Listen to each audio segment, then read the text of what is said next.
Welcome back to Joe Stunner Boxing. Richard Riakporhe stops Krzysztof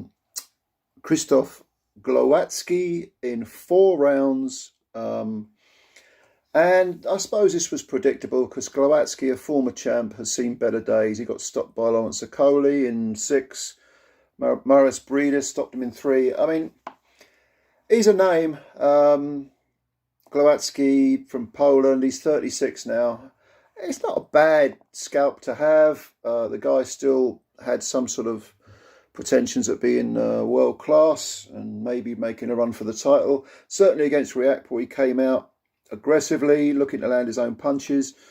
He's now lost 3 of his last 4, all those 3 defeats were by KO. So maybe he needs to pack it in now, unless he wants to just collect minor paychecks. But you know, he's a former champ, and he was WBO cruiser champ for a while, and you know, he's still got some ability, but his punch resistance doesn't seem to be what it was. Because in the first round, like I say, he came out very, very aggressively. I gave him the first round. I thought he outworked Riakporhe. Riakporhe, very, very patient, orthodox stance. Glowacki at southpaw.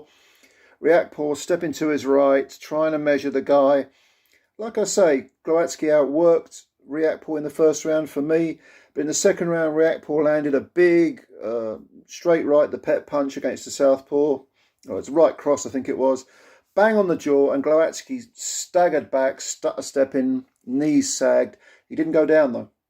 Fell into the ropes. Riakporhe put it on him. Glowacki survived. But the writing was on the wall.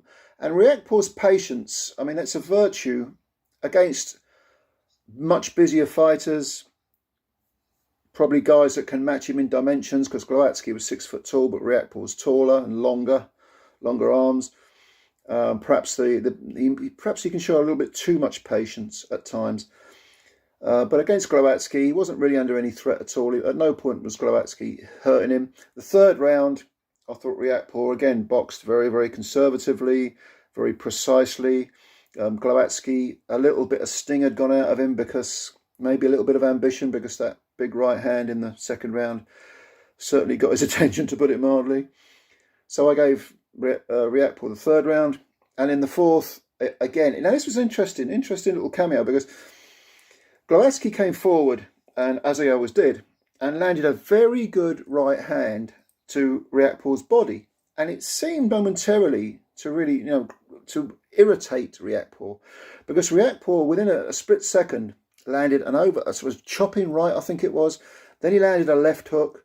Then he landed another, maybe 1 or 2 right hands, and Glowacki staggered back into the ropes, covered up.